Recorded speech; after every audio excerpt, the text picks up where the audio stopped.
قاتوشیلان عارف بریکاری وەزیری دادی هەرێم ڕاستەوخۆ لە لۆزانەوە میوانی ستۆدیۆی هێشتا. خاتون زۆر بەخێر بیت، چی یەکەی لە لۆزان؟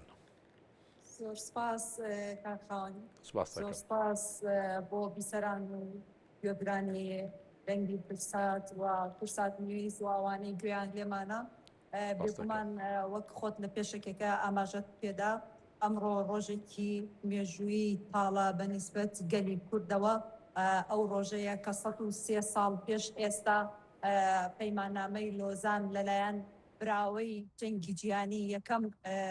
کرا کە بەڕاستی خەریتەی شەرقی ئەوسەد گۆڕانکاری بەسەرهات و دووبارە دابەشکاری کرایەوە و ئەمەش بووە هۆی ئەوەی کە ستەم بکرێت لە گەلی کورد و گەلی کورد بەسەر چوار پارچەی کوردستاندا دابەش بکرێت و ببێتە هۆی هەڵوەشانەوەی پەیماننامەی سیڤەر کە مافی گەلی کوردی دەستەبەر کردبوو. بۆیە ئێمەش ئەمڕۆ لە بەردەم ئەو بینایی کە ئەو پەیماننامەی تیا مۆر کرابوو و بەشداری زۆربەی لایەنە سیاسیەکان بە بەشداری سەرۆکی شارەوانی هەرێمی لۆزان بە بەشداری ئەندام پەرلەمان کەسایەتی دیاری کوردستان ئیناوخۆ هەرێمی و بە بەشداری زۆربەی ڕێکخراوەکانی کۆمەڵگەی مەدەنی چاودێران زۆر کەسایەتی دیار کە بۆ پرسی نەتەوەی کورد بەلایەنەوە گرنگ بوو ئەمڕۆ بەشداری ئەو پانێڵ و ئەو گردبوونەوەیە کرا. ئێمەش وەکو بانگێشت کرابووین لەوێ حزوورمان هەبوو. ئێوەکو حکوومەتی هەرێم وەکو نەلایەتی حکوومەتی هەرێم لەوێ بوون. پەیامی سەرەکی حکوومەتی هەرێمی کوردستان بۆ کۆمەڵگەی نێودەوڵەتی چی بوو سەبارەت بە میراتی ئەو پەیماننامەیە؟ بێگومان ئەو گرتبوونەوەی ئەو کۆبنەوەی کە کرا ئەمڕۆ گرنگی خۆی هەیە و پەیامی سەرجەم لایەنە سیاسیەکان و پەیامی حکوومەتی ژێگڕێزی نێوماڵی کوردیە لە هەر چوار پارچەی کوردستان و داکۆکی کردنە لە مافی گەلی کورد و لە مافە نیشتیمانی و نەتەوەیەکان و پشتبەستن بە ئەو ئیرادە بەهێزەی کە گەلی کورتێتی و ئەو خەباتەی کە گەلی کورد کردوێتی و هەمووی لە دوجارە پەیامی سەرجەم چین و لایەنەکان ئەوە بوو کە ئێمە بتوانین لە ئایندەدا کە ببینە دەوڵەتی محافزکار لە UN چونکە ئێمە نوێنەرمان نییە. ئێمە وەکو هەرێمی کوردستان مەبەستە کە ئەڵیت ئێمە وەکو کورد لە هەر چوار پارچەی کوردستان وا بکەین نوێنەرایەتیمان هەبێت لە UN چونکە ئێمە دەوڵەت نین ناتوانین وەکو دەوڵەتان نوێنەرایەتیمان هەبێت لە UN. بەڵام ئەمڕۆ لەو پانێڵانە لەو کەساتیانەی کە حزوریان هەبوو و لە تەوسیاتەکانە ئاماژە بەوە کرا کە هەنگاوی نێودەوڵەتی هەنگاوی ڕێکخراوەکانی کۆمەڵگەی نێودەوڵەتی لەگەڵمانابوون کە ئامادەکاری بکەین بۆ ئەوەی بتوانین ئێمە وەکو نەتەوەی کورد وەکو فڵەستین بتوانین نوێنەرمان هەبێت لە UN. لە کۆنفرانسەکەی تا چەند باسی دۆخی ئێستای پارچەکانی تری کوردستان باکوور ڕۆژاوا ڕۆژهەڵات کرا. دواتر دیدگای ئێوە وەک حکوومەت بۆ داهاتووی نەتەوەی لەم ناوچە جوگرافیا چی بوو؟ بەڕاستی هەموو ئەو لایەنانەی کە بەشداریان هەبوو کە وتیان هەبوو بە شارەوانی لۆزانیش کە هەریەکە وتەی خۆیان هەبوو تاکیدیان لەوە ئەکردەوە لە یەکپارچەیی و یەکڕێزی گەلی کورد و یەکپارچەیی و یەکڕێزی نێوماڵی کوردی و ئێمەش وەکو هەرێمی کوردستان ئێستا پێویستمان بەو یەکپارچەییە هەیە بەو یەکڕێزیە هەیە و ئەو چەقبەست و سیاسی کە ئێستا لە هەرێمی کوردستان هەیە بە دڵنیاییەوە زەرەرمەندی یەکەم کووردە چونکە هەر کاتێک کورد یەکگرتو و یەکماڵ بوو بێت هەموو ئامانجەکانی پێکاوە و مێژوو ئەیسەلمێنێ کە ئێمە کاتێک کە یەکگرتو نەبووین کاتێک کە خلافمان هەبووە بۆتە هۆکاری ئەوەی کە مافی نەتەوەی کورد مافە باڵاکانمان ئەو مافەی کە ئێمە چەندین شەید و ئەنفال و کەسوکار کیمیاباران و لە هەر چوار پارچەی کوردستان کە بۆی خەبات کراوە یعنی زەرمەند بووین بۆیە لەبەرەوە هەموو لایەکان بە یەک دەنگ بێ یەک ڕنگ وەکو نەتەوە لەسەر مافە نەتەوەییەکان ناکرێ ئێمە خلافی سیاسیەکان چەق بەستویی بکەینە ئەوەی کە مافی نەتەوەی کورد بکەین بە قوربانی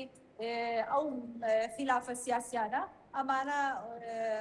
وتەی زۆربەی لایەنە سیاسەکان بوو و زۆر باس لەسەر ڕەوشی ئێستای کوردستانی هەرێمی کوردستان کراکە ئەو شەڕی کە لە بینی ئەمریکا و ئێران هەیە کە هەرێمی کوردستان داوا کرا یعنی کوردەکانی ڕۆژهەڵات زۆر داواکاری ئەویان هەبوو کە هەرێمی کوردستان هاوکاریان بێت چۆن ئێمە هاوکاری ئێوە بوون کاتێککە ڕژێمی بەعەس هەر پەلامارێکی دابێت بۆیە ئەوانیش داوای یەکڕیزی و یەک پارچەیی یەک گوتاری نەتەوەیی کوردیان ئەکرد و داواکاریان لە سەرکردایەتی سیاسی کوردەوەیە من خۆم لێرەوە داوا لە هەموو سەرکردایەتی سیاسی و حکوومەتی هەرێمی کوردستان دەکەم کە ئەو چەق بەستویە سیاسیە کە لەسەر هەر بنەمایەکی تەسکی حیزبیە تکایەتی بپەڕێنن میلەتی کورد زۆری لە ئێمە ئەوێت خەباتی زۆرمان کردووە بۆیە ئەو چەق بەستویە و کە حکوومەتی هەرێمی کوردستان پێک نایە لەسەر هەندێک خلافاتی سیاسی بۆیە ئەبێت ئێمە ئەمە تێپەڕێنین و بکەوینە سەر سکەی ئەوەی کە مافی گەلی کورد لە خلافێکی سیاسیە نەکەینە قوربانی. شیلان خان تۆ خۆت کەسێکی یاساییت بریکاری وەزیری دادی هەرێمیشیت ئەمڕۆ لەوێ باسی ئەوەتان کرد ڕێکارە یاساییەکان چین بۆ ئەوەی لۆزانێکی تر لە ناوچەکە دووبارە نەبێتەوە لە ناو هەرێمیشا دووبارە نەبێتەوە ببوورە کە ئەرێم دووبارە نەبێتەوە وەکو لۆزانێکی تری لێنەیەت هەرێم کاک خاوەنجان دەبێت هەموو سەرکردایەتی سیاسی هەموو سەرکردە سیاسەکانی هەر چوار پارچەی کوردستان بزانن ئێمە باسمان لەوە کرد دەبێت استراتیجێکی نیشتیمانی پێک بهێنرێ لە بینی هەموو سەرکردە سیاسەکانی هەر چوار پارچەی کوردستان و بنەمایەکی دروست دابڕێژرێت بۆ ئەوەی ئێمە باس لە ڕابردوو نەکەین باس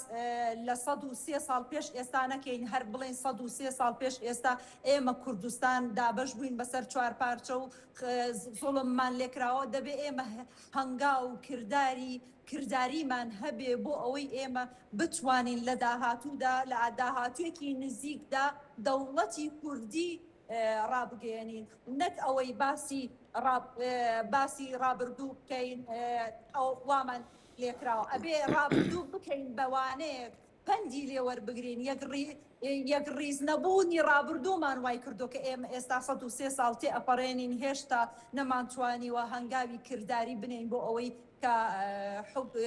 کوردستانێکی یەکگرتووی هەر چوار پارچەی کوردستان یەک بگرێتەوە بۆیە ئەمە نەوەکانمان و ئەو کەسانەی کە خوێنیاندا بۆ ئازادی گەلی کورد